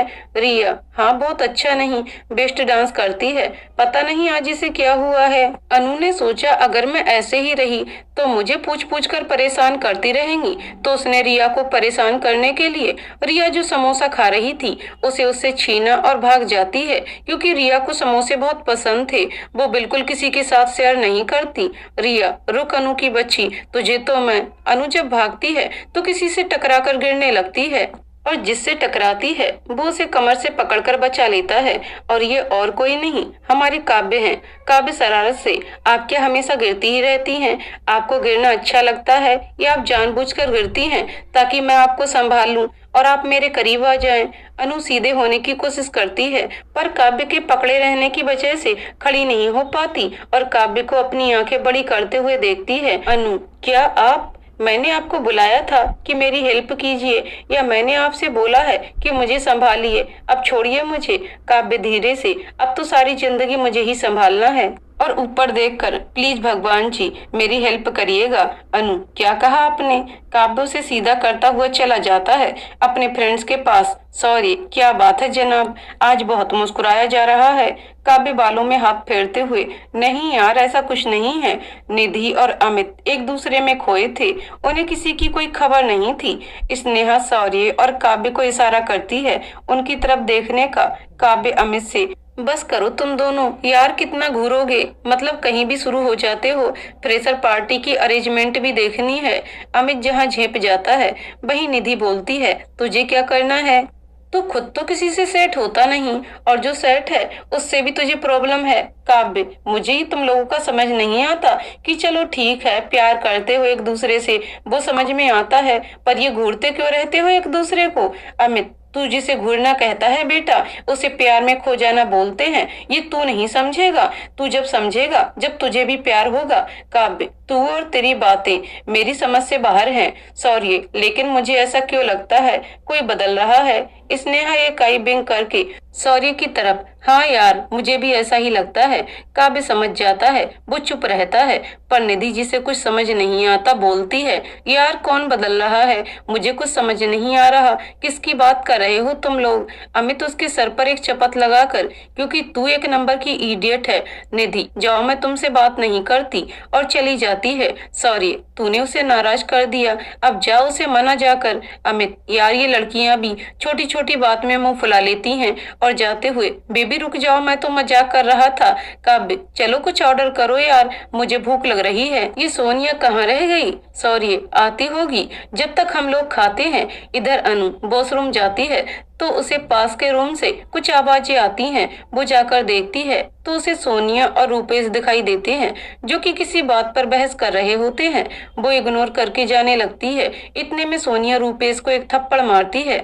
रूपेश गुस्से में सोनिया के बाल पकड़कर, साली तेरी इतनी हिम्मत कि तू मुझे रूपेश को थप्पड़ मारे, रुक तुझे बताता हूँ रूपेश को थप्पड़ मारने का अंजाम क्या होता है। तुम लड़कियां अपने आप को पता नहीं क्या समझती हो। और उसे अपने करीब लाकर किस करने की कोशिश करता है। इतने में अनु बीच में आकर उसके मुंह पर हाथ रखकर उसे धक्का देती है, और वो भी एक थप्पड़ लगाकर सोनिया को लेकर जाने लगती है। रूपेश को और ज्यादा गुस्सा आता है और वो अनु का हाथ पकड़कर एक थप्पड़ लगा देता है। उसके दोस्त क्लास का गेट बंद कर देते हैं। उसके इशारे पर अनु थप्पड़ लगने से एक साइड गिर जाती है और उसके होठ में छोटा सा कट लग जाता है, जिससे खून निकलने लगता है। अनु तुरंत उठकर खून साफ करती है। रूपेश, तुझसे भी आज ही बदला अभी ले लेता हूँ। सोनिया की तरफ देखकर, इसको तो बाद में, पहले तेरे दिमाग को ठिकाने लगाता हूँ। नरेंद्र, सोनिया को पकड़, इन लड़कियों के दिमाग ठिकाने लगाना जरूरी है, वरना ये आए दिन थप्पड़ मारेंगी। अनु, देखो हम लोगों को जाने दो, वरना तुम बहुत पछताओगे। मैं बोल रही हूँ, अच्छा नहीं होगा। रूपेश, कंप्लेन करोगी? ठीक है, कर देना। कंप्लेन तो जब करोगी जब तुम कंप्लेन लायक रहोगी। इतना बोलकर वो अनु का हाथ पकड़ता है। अनु को अब बहुत गुस्सा आ जाता है। लीव माई हैंड, मैंने कहा मेरा हाथ छोड़ो। रूपेश नहीं छोड़ता। क्या करेगी? चिल्लाएगी। चिल्ला, इस तरफ कोई नहीं आता और न कोई आएगा हेल्प के लिए। अनु एक झटके से अपना हाथ छुड़ाकर उसका हाथ पीछे को मरोड़ देती है और बोलती है, बोला था पर नहीं, तुझे तो मर्दानगी दिखानी है तो ले अब भुगत, और उसे मारना शुरू कर देती है। रूपेश को पिटता देख उसके दोस्त सोनिया को छोड़ अनु के पास आते हैं उसे पकड़ने। अनु उनको भी लपेट लेती है, क्योंकि हमारी अनु है कराटे चैंपियन। इधर सोनिया जैसे ही छूटती है, वो भागकर सीधा काव्य और शौर्य के पास कैंटीन आती है और उन्हें सब बताती है। इधर अनु उन सबको मारते हुए कैंप्स तक लाती है, फिर भी मारना नहीं छोड़ती। वो कहीं इधर भागते तो कहीं उधर, पर वो नहीं छोड़ती। काव्य और शौर्य भागते हुए वहां आते हैं तो देखते हैं अकेली अनु उन सब पर भारी पड़ रही थी। बिल्कुल चंडी का रूप लग रही थी वो। काव्य उसे रोकता है, वो नहीं रुकती। सब उससे उसको छोड़ने को बोलते हैं, वो किसी की नहीं सुनती। फिर काव्य उसे कमर से पकड़कर उठा ले जाता है। काव्य उसे जैसे ही छोड़ता है, वो फिर से मारने के लिए जाती है तो काव्य उसके गाल पर थप्पड़ लगा देता है। दिमाग खराब है तुम्हारा, मर जाएंगे वो लोग, इतना काफी है उन्हें पनिश करने के लिए। अनु को जब होश आता है तो वो काव्य को देखकर रो देती है। काव्य उसे गले लगाकर प्यार से सहलाकर चुप कराता है। फिर वो अनु को अपने आप से अलग करते हुए रिया से उसको ले जाने को बोलता है, जब तक कॉलेज के डीन आ जाते हैं और रूपेश और उसकी गैंग को हॉस्पिटल भेज देते हैं। वो खुद डरे हुए होते हैं और काव्य को बुलाते हैं। डीन, काव्य तुम तो जानते हो कि रूपेश के डैड इस शहर के कितने बड़े आदमी हैं और कितना डरते भी हैं लोग उनसे। कोई भी उनसे उलझने की कोशिश नहीं करता। अब क्या होगा? और वो मुझे अनाया को कॉलेज से निकालने को भी बोलेंगे। काव्य, पर सर ये तो गलत है, अनाया ने कुछ गलत नहीं किया, वो तो आप भी जानते हैं। सर मुझे पता है, और एक तरह से ये भी सही है। अगर मैंने ऐसा नहीं किया तो तुम तो जानते ही हो इस कॉलेज के ट्रस्टी में से एक वो हैं। काव्य, आप सर टेंशन मत लीजिए, मैं सब संभाल लूंगा, डोंट वरी। आप शायद भूल रहे हैं, रूपेश के डैड मेरे डैड के आगे कुछ नहीं है, क्योंकि उनका काम हर रोज डैड से पड़ता है, और जब वो आए तो आप मुझे बुला लीजिए। सर ओके काव्य। काव्य वहां से आकर सीधा अनु के पास आता है और पूछता है, फीलिंग बेटर अनु? हम। काव्य का ग्रुप भी वहीं आता है। Sonia, I am sorry Anaya, मेरी वजह से तुम्हें प्रॉब्लम हो गई, और थैंक यू, अगर तुम सही टाइम पर ना आती तो। अनु से बीच में ही टोक देती है, कुछ नहीं होता, मैं नहीं तो कोई और आ जाता। और फॉरगेट इट, जस्ट रिलैक्स, अब वो कुछ नहीं करेगा। Sonia, okay so friends, I know कि मैंने तुम्हें बहुत परेशान किया, बट अब मैं चाहती हूँ कि हम फ्रेंड्स बन जाएं। अनु, बिल्कुल, क्यों नहीं, एंड कॉल मी ओनली अनु, क्योंकि जो लोग मेरे अपने होते हैं वो मुझे अनु ही बुलाते हैं। Sonia, okay done. सन्नी, क्या हम लोग भी तुम्हें अनु बुला सकते हैं? अनु, या ऑफ कोर्स। काव्य धीरे से बड़बड़ाता है, हाँ, सब इनके अपने हैं और एक मैं ही दुश्मन हूँ जो हर समय मुझसे वर्ल्ड वॉर 3 करने को उतारू रहती है। मुझे क्या, मैं क्यों इतना सोच रहा हूँ? सॉरी भाई, क्या बड़बड़ाया जा रहा है? काव्य, कुछ नहीं। सन्नी, यार अनु, तुमने क्या पीटा है उन्हें? बाय गॉड, मैं तो तेरा फैन हो गया, मुझे भी सिखा देना यार ऐसी फाइट। रिया, वो ब्लैक बेल्ट चैंपियन है कराटे की। अरुण, मुझे भी सीखना है। पायल और रिया, तुझे कराटे सीखने की कोई जरूरत नहीं है, तू अपने खाने को देख, जिस तरह से तू खाता है ना, उस तरह से तो तुझे देखकर सारे लोग भाग जाएंगे, ये सोचकर कि अगर खाना खत्म हो गया तो तू पक्का उन लोगों को खा जाएगा। ये सुनकर अरुण मुंह बना लेता है और सब पेट पकड़कर हंसते रहते हैं। अनु के हाथ में चोट लगी थी पर अनु ने किसी को नहीं बताया, पर अब उसमें स्वेलिंग बढ़ रही थी और दर्द भी बढ़ रहा था। ये रिया देख लेती है और तुरंत अनु से डॉक्टर के पास चलने को कहती है। अनु, नहीं यार, मैं ठीक हूँ, बस छोटी सी चोट है, ठीक हो जाएगी, तू टेंशन ना ले। अब सब लोग उससे डॉक्टर की बोलते हैं पर वो फिर भी मना कर देती है। रिया, मुझे पता है तू क्यों नहीं जा रही है। निधि, क्यों नहीं जा रही? सन्नी, सिंपल सी, उसको नहीं जाना। रिया, अबे गधे, वो डरती है इंजेक्शन से। अनु, रिया की बच्ची, तू तो गई आज। अरुण, सच्ची तू इंजेक्शन से डरती है? इतने लोगों को पीट दिया तब डर नहीं लगा और इंजेक्शन से डर रही है? अनु मुंह बनाते हुए, तो क्या हुआ, बस मुझे लगता है और मैं नहीं जाऊंगी। रिया जानती थी कि चाहे कुछ हो जाए ये नहीं सुनेगी किसी की, तो उसने इशारे से काव्य से कहा, तो काव्य समझ गया। रिया, काव्य, क्या तुम अनु को घर छोड़ दोगे? मुझे बहुत जरूरी काम से जाना है, नहीं तो मैं ही छोड़ देती, प्लीज। काव्य, ओके चलिए अनाया। अनु, नहीं, मैं चली जाऊंगी। काव्य धीरे से अनु के कान के पास, ओके मत चलिए, तो मुझे आपके डैड से बताना पड़ेगा जो आपने आज किया है। अनु गुस्से से, आप ऐसा कुछ नहीं करेंगे। काव्य, और मैं ऐसा क्यों नहीं करूंगा? अनु, क्योंकि मैं बोल रही हूँ इसलिए। काव्य, अच्छा, तो मैं आपका कहना क्यों मानूं? अनु, क्योंकि हमारी शादी फिक्स हो गई है इसलिए। काव्य, अच्छा, तो इस हिसाब से आपको भी तो मेरी बात माननी चाहिए। और जहाँ तक मुझे याद है, उस दिन रेस्टोरेंट में किसने बोला था कि मुझसे कोई उम्मीद मत रखिएगा? ये तो गलत बात है, आप ही मना करें और आप ही हक बताएं, और मेरा क्या? अनु से घूर रही थी, वो फिर बालों में हाथ फिराते हुए बोला, अब तो मेरी बारी है हक बताने की। अब आप चुपचाप गाड़ी में बैठ रही हैं या मैं अपने हक का इस्तेमाल कर आपको गोद में उठाकर ले जाऊं? अनु उसको घूरते हुए, नहीं, मैं चल रही हूँ। फिर धीरे से, इससे तो बहस करना मुश्किल है, क्या होगा मेरा, हे माता रानी, और जाकर गाड़ी में बैठ जाती है। काव्य उसकी बात सुनकर मुस्कुराकर गाड़ी में बैठ जाता है और स्टार्ट करके चल देता है। काव्य डॉक्टर के क्लिनिक पर गाड़ी को रोक देता है। क्लिनिक को देखकर अनु घबरा जाती है और बोलती है, यहाँ क्यों रोकी है गाड़ी? हम तो घर जाने वाले थे ना। काव्य, क्योंकि तुम्हें चोट लगी है और उसका ट्रीटमेंट होना जरूरी है। अनु, मुझे कुछ नहीं हुआ है, मैं ठीक हूँ, चलिए यहाँ से, मुझे घर जाना है। काव्य, आप चलोगी या मैं अपने हक का यूज करूँ? अनु मुंह बनाकर गाड़ी से उतरती है। काव्य उसके साथ चलता है। डॉक्टर उसको चेक करते हैं और बोलते हैं, जरा सा फ्रैक्चर है, बस, और कुछ नहीं, क्रेप बैंडेज बांधनी पड़ेगी आपको 15 डेज के लिए, और आपको मेडिसिन दे रहा हूँ, डेली लेना है टाइम पर, और अभी पेन के लिए इंजेक्शन दे रहा हूँ। अनु घबरा कर, नहीं, इंजेक्शन नहीं, इंजेक्शन की क्या जरूरत है, मैं बिल्कुल ठीक हूँ, आप मेडिसिन दे दीजिए ना। डॉक्टर, जरूरत है क्योंकि आपको फ्रैक्चर है, अभी आपको इससे भी ज्यादा पेन होगा। काव्य, डॉक्टर आप इन्हें इंजेक्शन दीजिए। अनाया, आप बैठिए, अगर आपने बिल्कुल भी शोर किया या आवाज की तो मैं अपने हक का यूज करके आपको किस कर लूंगा, यहाँ सबके सामने। वो भी, और एक आंख विंक करता है। अनु से आंखें बड़ी करके देखती है पर बोलती कुछ नहीं है। काव्य, सर आप इन्हें इंजेक्शन लगाइए। डॉक्टर, अनु को जैसे ही इंजेक्शन लगाने को होते हैं अनु अपनी आंखें जोर से बंद कर काव्य की शर्ट पकड़ लेती है। काव्य धीरे से अनु के कान में, इरादा तो नेक है ना अनाया जी आपका, कहीं आप किस वाली बात सीरियस तो नहीं ले गई ना। अनु आंखें खोल देती है और देखती है कि उसने काव्य की शर्ट पकड़ी हुई है। काव्य, नहीं, अगर आपने सीरियस ले लिया है तो मुझे कोई प्रॉब्लम नहीं है। अनु झटके से खड़ी हो जाती है और घूर कर बाहर चल देती है। डॉक्टर काव्य से, सर आपकी वाइफ बहुत डरती है। काव्य अनु की तरफ देखकर, अब क्या करें सर, इनका डर नहीं, ये प्यार है जो सिर्फ डॉक्टर के क्लिनिक पर ही उमड़ता है, और हंसकर बाहर चल देता है। अनु काव्य को घूरती हुई गाड़ी में बैठ जाती है और बोलती है, आपने बोला क्यों नहीं कि हम लोग हस्बैंड वाइफ नहीं है। काव्य, क्या फर्क पड़ता है, आज नहीं है कल हो जाएंगे। अनु, और ये क्या, आप बात बात पर हक की बात करते हैं। मैंने आपसे पहले ही बोला है, मुझसे इस रिश्ते में कोई उम्मीद मत रखना। काव्य, हक की बात अपने आप की थी मैडम, मैंने नहीं, और मुझे भी कोई शौक नहीं है आप पर हक जताने का, कोई गलतफहमी मत पालिए। अनु मन में, अनु ये तू क्या कर रही है, अगर इन्हें गुस्सा कर दिया तो ये डैड और मम्मो को सब बता देगा। हे माता रानी, अब तुझे आराम से बात करनी है, नो गुस्सा, ओके।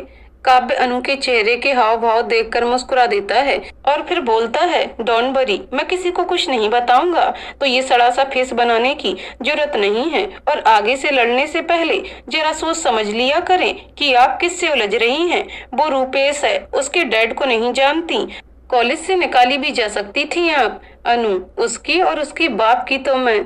जब काव्य उसे घूरता है तो फिर बोलती है, मतलब उसके डैड को भी ऐसे ही सबक सिखाती। ठीक है, आप नहीं डरती, बट आप आगे से केयरफुल रहें। अनु, ओके।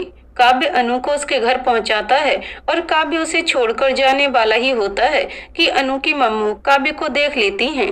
किरण जी, अरे काव्य बेटा, आप अंदर आइए। अनु काव्य को अंदर लेकर आओ।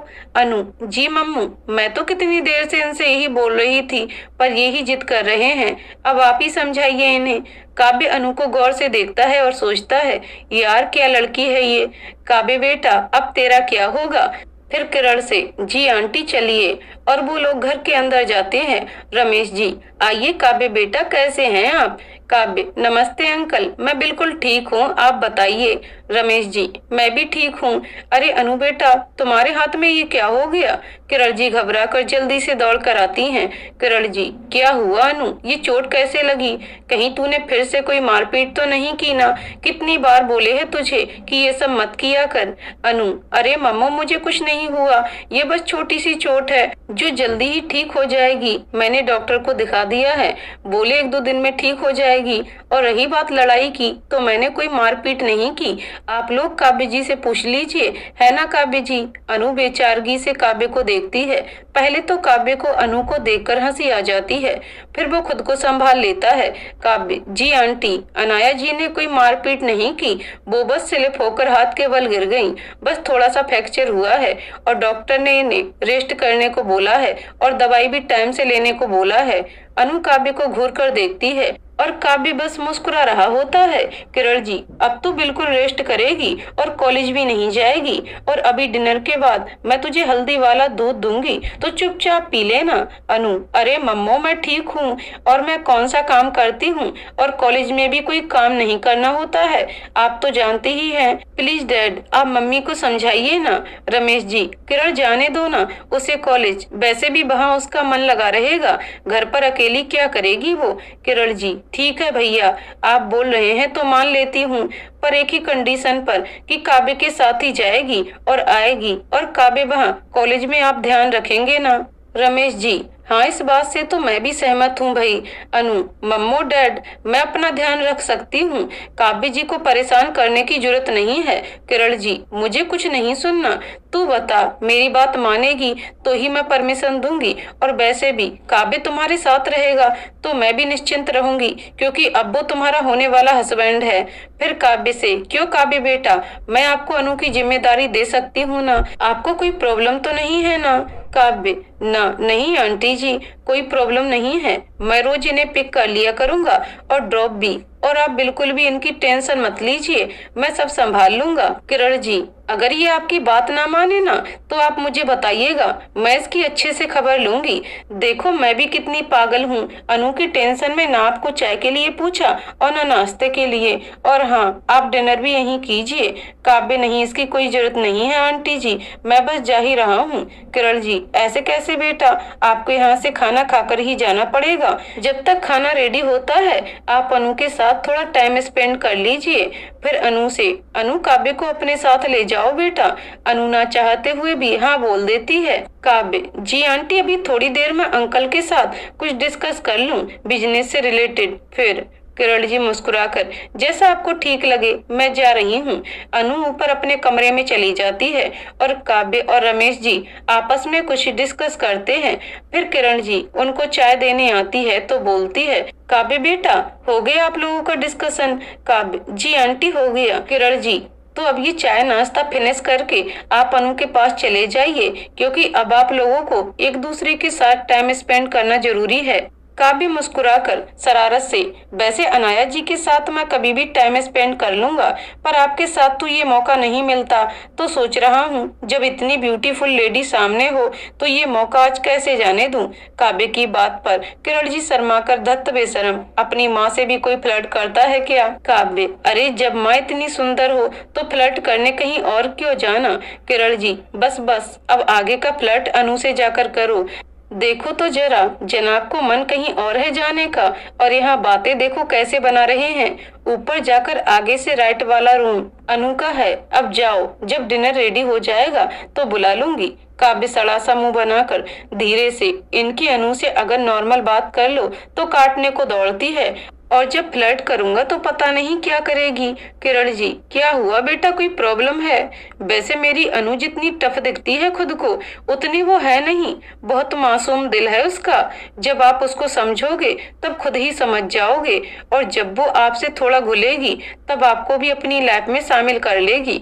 बस उसको गुस्सा बहुत जल्दी आता है, इसीलिए मैं आपसे बोलती हूँ कि आप लोग एक दूसरे के साथ ज्यादा टाइम स्पेंड करिए। काव्य, आप टेंशन मत लीजिए आंटी, मैं कोशिश करूंगा कि मैं अनाया जी के साथ ज्यादा टाइम स्पेंड करूं, ताकि मैं उन्हें और वो मुझे समझ सके। किरण जी, ये क्या बार बार आप मुझे आंटी बुलाते हैं, अनु की तरह मम्मा बोला कीजिए। काव्य जी, पर एक शर्त पर, आप मुझे आप नहीं, अपनी अनु की तरह तुम ही बोलोगी। किरण जी, ठीक है, अब तुम जाओ, मैं भी डिनर की तैयारी देखती हूँ। काव्य, ओके। और काव्य अनु के रूम की तरफ जाता है। दूसरी तरफ रूम में अनु चेंज करने बाथरूम में जाती है। वो अपने डेली वियर पहनती है, जो कि टी शर्ट और शॉर्ट पैंट है। अनु पैंट तो पहन लेती है, वह टी शर्ट चोट की वजह से पहनने में दिक्कत हो रही थी, वो पीछे से ऊपर ही टंग गई थी, जिससे ऊपर कमर का थोड़ा सा पीठ का हिस्सा भी दिख रहा था। काव्य जैसे ही अनु के रूम में आता है तो अनु बाथरूम से निकलकर गेट की तरफ पीठ किए खड़ी थी और टी शर्ट ठीक करने की कोशिश कर रही थी, और काव्य उसे देखकर आंखें बंद कर घूम जाता है। अनु आहट पाकर कि कमरे में उसकी मम्मो आई हैं, तो मम्मी, अच्छा हुआ आप आ गईं, प्लीज ये टी शर्ट ठीक कर दीजिए, चोट की वजह से कर ही नहीं पा रही हूँ। काव्य कुछ नहीं बोलता तो अनु फिर बोलती है और घूम जाती है। मम्मो, क्या आप यहाँ क्या कर रहे हैं? आपको शर्म नहीं आती है? बिना नॉक किए किसी के भी कमरे में आ जाते हैं कि आपको इतनी भी तमीज नहीं है? काव्य को अपनी गलती का एहसास होता है तो वो सॉरी बोलता है। आप शायद ठीक बोल रही हैं, मुझे बिना नॉक किए नहीं आना चाहिए, पर इसमें मेरी भी गलती नहीं है, क्योंकि जब मैं आया तो मैं नॉक ही नहीं कर पाया, और आपको ऐसा देख मैं खुद गिल्ट फील करने लगा। I am sorry. अनु को काव्य की बात सही लगती है तो वो इट्स ओके फिर मम्मो को आवाज देती है, मम्मी मम्मी। किरण जी, क्या बात है बेटा? अनु बोलने को होती है, फिर काव्य को देखकर, मम्मो प्लीज आप इधर आइए, एक काम था। किरण जी, बेटा जो भी काम हो तुम काव्य से बोल दो, मैं अभी नहीं आ सकती, बिजी हूँ। फिर काव्य से, बेटा काव्य, अनु की हेल्प कर दो प्लीज। काव्य ना चाहते हुए भी जी। अनु से घूरती है। काव्य, क्या ऐसे क्या देख रही हैं? मैंने अपनी मर्जी से नहीं बोला है। अनु थोड़ा परेशान हो जाती है और बार बार टी शर्ट ठीक करने को जैसे हाथ करती है तो उसे हाथ में पेन होता है। ये देखकर काव्य अनु के पास बढ़ता है तो अनु घबराकर पीछे हटती है। काव्य आगे बढ़ता है और अनु पीछे बढ़ती है और पीछे होते होते वो दीवार से टिक जाती है। Kavya, don't worry, please embarrassing feel मत करिए, आपको दर्द होगा, आपको चोट लगी है, लाइए मैं कर देता हूँ ठीक। अनु उसे गौर से देखती है तो काव्य, इससे पहले कि आप कुछ उल्टा सीधा सोचे, मैं आपको पहले ही बता दूं कि मैं आपको ऐसे ही बिना देखे टी शर्ट ठीक कर देता हूं, अगर आपको कोई प्रॉब्लम ना हो तो। अनु ना चाहते हुए भी हाँ में सिर हिला देती है और काव्य बिना उसको पीछे किए सीधे ही पीछे से उसकी टी शर्ट ठीक करने लगता है। और ठीक करते टाइम काव्य के हाथ कई बार अनु की पीठ और कमर को टच कर जाते हैं और काव्य के इतना करीब होने से उसके पूरे शरीर में एक सिहरन सी दौड़ जाती है। काव्य की गर्म सांसें उसे अपनी गर्दन पर फील हो रही थी तो उसने बेचैनी से अपनी आंखें बंद कर ली और कसकर अपनी मुट्ठी बंद कर ली। जब काव्य ने टी शर्ट ठीक कर दी तो वो अनु से दूर जाकर खड़ा हो गया। अनु को पता ही नहीं चला कि कब काव्य उससे दूर हो गया। काव्य की आवाज सुनकर उसने अपनी आंखें खोल ली। अनु, थैंक यू। काव्य, थैंक्स की कोई बात नहीं है, ये तो मेरा फर्ज था। किरण जी काव्य और अनु को डिनर के लिए बुलाती हैं। काव्य और अनु नीचे डिनर के लिए आते हैं। काव्य डिनर कर अपने घर निकल जाता है। काव्य घर पहुंचता है। बड़ी माँ काव्य से, बेटा तूने कितनी देर कर दी आने में, चलो चलकर डिनर कर लो। काव्य, बड़ी माँ मैंने डिनर कर लिया है। वो अनाया जी को उनके घर छोड़ने गया था, कॉलेज में उन्हें हाथ में चोट लग गई थी तो बस फिर उनकी मम्मों ने रोक लिया डिनर के लिए। बड़ी माँ, चल कोई बात नहीं, अनु ठीक तो है ना, उसे ज्यादा चोट तो नहीं लगी, तू एक काम कर, मुझे लेकर चल उसके पास। काव्य, अरे मेरी स्वीट लेडी, जरा सांस तो ले लो, वो बिल्कुल ठीक है, मैंने उन्हें डॉक्टर को दिखा दिया है, बस जरा सा फ्रैक्चर है बस, आप उनसे फोन पर बात कर लीजिए, अगर आप कहो तो मैं उन्हें कल यहाँ ले आऊंगा। और वैसे भी उनकी मम्मों ने उनकी रिस्पॉन्सिबिलिटी मुझे दी है, जब तक उनका हार्ट ठीक नहीं होता तो आप उनसे मिल लेना, अब ज्यादा टेंशन मत लीजिए।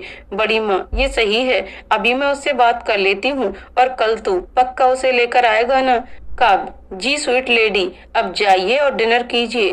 काव्य अपने रूम में चला जाता है और बड़ी माँ बाकी सबके साथ डिनर में बिजी हो जाती हैं। बड़ी माँ सबको बताती हैं अनु की चोट के बारे में तो सब तुरंत ही फोन लगाते हैं। सबसे पहले कायू, मैं वीडियो कॉल कर ही रही हूँ तो आप सब बात कर लीजिए, अलग से कॉल करके अनु को परेशान मत कीजिए। सब हाँ में सिर हिलाते हैं। फिर कायू कॉल करती है, अनु, हेलो कायू। कायू सबकी तरफ फोन कर देती है।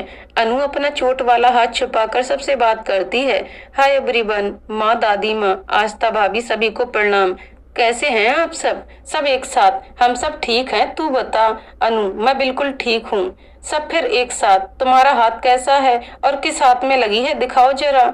अनु सबसे, relax everyone, I am fine, कुछ नहीं, बस छोटी सी चोट है।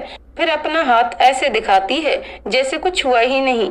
बड़ी माँ फोन ले लेती हैं। फिर वो बात करती हैं, अनु बेटा ज्यादा दर्द तो नहीं हो रहा है? अनु, नहीं माँ, मैं बिल्कुल ठीक हूँ। बड़ी माँ, बेटा टाइम पर दवा लेना और ज्यादा से ज्यादा रेस्ट करना और रात को हल्दी वाला दूध ले लेना। अनु, जी माँ। अनु बात कर ही रही थी कि किरण जी हल्दी वाला दूध लेकर आती हैं और बोलती हैं। अनु उनसे बोलती है कि बाद में ले लेगी तो बड़ी माँ बोलती हैं, अनु बेटा अभी पियो इसे। अनु, माँ मैं बाद में पी लूंगी, अभी आपसे बात कर लूं फिर।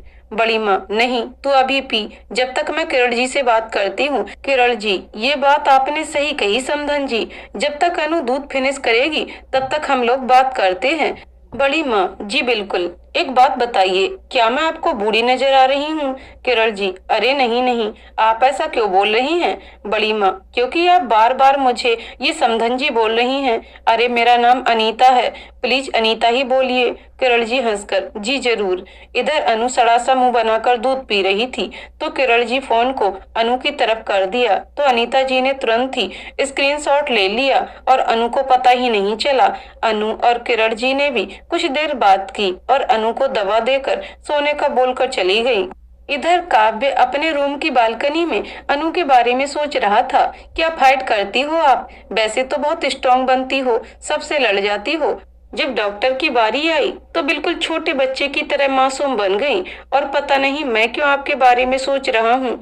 जब से आप मिली हैं तब से हमारी मीटिंग कुछ ज्यादा अच्छी नहीं रही, फिर भी आपके आने के बाद मैं बिल्कुल बदल गया हूँ। हमेशा गुस्सा रहने वाला लड़का था मैं और अब बिल्कुल नॉर्मल रहता हूँ। हर दूसरे दिन ड्रिंक करता था, पर देखिए ना, कितने टाइम से ड्रिंक को हाथ भी नहीं लगाया। आपने मुझे बदल दिया है।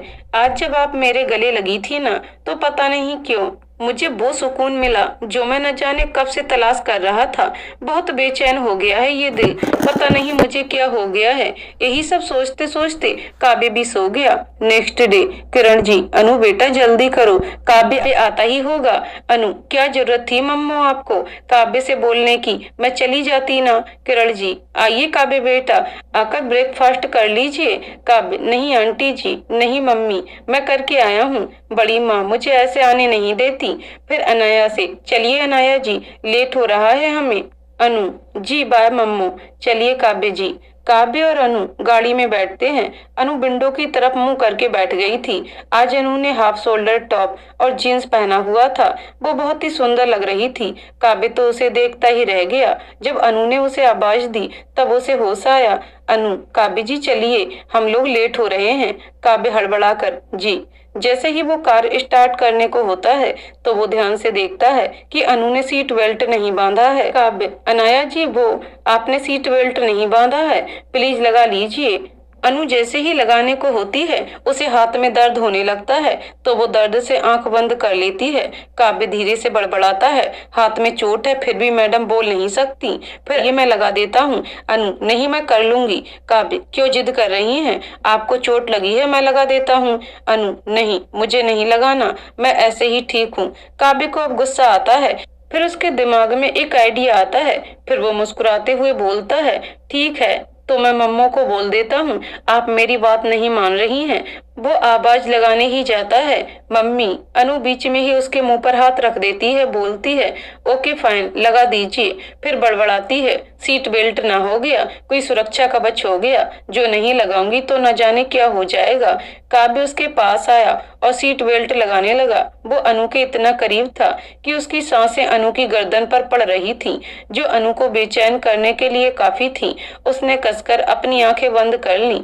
काव्य उसकी बेचैनी समझ गया तो वो उससे तुरंत दूर होकर बोलता है, हो गया। इसी बीच उसने अनु की एक फोटो चुपके से क्लिक कर ली थी।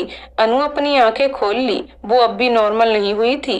वो विंडो से बाहर देखने लगी। दोनों कॉलेज पहुंच जाते हैं। अनु तेजी से अपनी क्लास की तरफ चली जाती है तो रिया काव्य से कहती है, काव्य इसे क्या हुआ और तुम दोनों आज एक साथ। काव्य, मुझे क्या पता ये क्यों चली गई, और इनकी रिस्पॉन्सिबिलिटी मुझे इनकी मम्मों ने दी है जब तक ये ठीक नहीं हो जाती। वैसे रिया, मुझे तुमसे ये पूछना था कि ये हमेशा ऐसे ही सबसे लड़ती रहती है। रिया हंसते हुए, नहीं काव्य, अनु बहुत ही मासूम है। वो ना तो गलत देख सकती है और ना सह सकती है। जब भी कुछ गलत देखती है तो बस अपना कंट्रोल खो देती है और गुस्सा तो बस उसकी नाक पर रहता है। पर दिल की बहुत अच्छी है, अपनों पर तो जान छिड़कती है। आप जब उसे समझ जाओगे ना तो खुद आकर मुझसे कहोगे कि वो सबसे अलग और अच्छी है। काव्य धीरे से, हाँ शायद इसीलिए मैं उनकी तरफ खिंचा चला जाता हूँ। रिया, तुमने कुछ कहा क्या? काव्य, नहीं कुछ नहीं, चलो जाओ तुम भी क्लास में। रिया अपनी क्लास में जाती है और काव्य भी। इधर अनु की क्लास में प्रोफेसर नहीं आए होते हैं तो वो बैठे बैठे सोचती है, क्या हो जाता है मुझे। जब भी काव्य जी मेरे करीब आते हैं तो मुझे न जाने क्या हो जाता है। ये मेरा दिल अचानक ही इतना क्यों धड़कने लगता है। ओ गॉड, क्या हो गया है ये मुझे। रिया अनु को यूं खोया हुआ देखकर उसे हिलाती है। क्या हुआ फूलन देवी, क्या सोच रही है? अनु को कुछ भी नहीं। इससे पहले रिया उससे कुछ पूछ पाती, क्लास में प्रोफेसर आ गए। क्लास खत्म होते ही रिया, चल अनु कैंटीन चलते हैं। अनु, ओके तू चल, मैं लाइब्रेरी से एक बुक इशू करा के आती हूँ। रिया, चल ठीक है, जल्दी आना। ओके। अनु हाँ में सिर हिलाकर चली जाती है तो उसे फिर वही गिटार की ट्यून और गाने की आवाज आती है। अनु उसी गाने में खोई हुई उसी तरफ चली जाती है। वो गाने में इतना खो जाती है कि उसे याद ही नहीं रहता कि गाना गाने वाला कब उसको देखकर मुस्कुराकर निकल गया है। जब गाने की आवाज आनी बंद हो जाती है तब अनु को होश आता है और वो गाने वाले इंसान को यहाँ वहाँ ढूंढती है, पर उसे वहाँ कोई नहीं दिखता तो वो उदास होकर वापस आ जाती है। उसे उदास देख पायल पूछती है, अनु व्हाट हैपन, उदास क्यों है? अनु उन सबको पहले दिन से आज तक की अपने अनाउंस सिंगर के बारे में बताती है। उसकी बातों में उस अनाउंस सिंगर के बारे में बताते हुए जो चमक थी और न मिल पाने की उदासी साफ नजर आ रही थी। और वही काव्य उसकी बातें सुनकर धीरे धीरे मुस्कुराकर सो फाइनली मैडम के दिल में भी कुछ कुछ है। सॉरी उसकी बात सुनकर अजीब सा रिएक्ट कर उससे पूछता है, अब तुझे क्या हुआ, तू क्यों मुस्कुरा रहा है? काव्य, कुछ नहीं। आगे की कहानी अगले वीडियो में। तो दोस्तों, आपको कहानी कैसी लगी कमेंट करके जरूर बताइएगा। कहानी पसंद आई हो तो वीडियो को लाइक शेयर करें और चैनल को सब्सक्राइब करें। कहानी को पूरा सुनने के लिए बहुत बहुत धन्यवाद दोस्तों।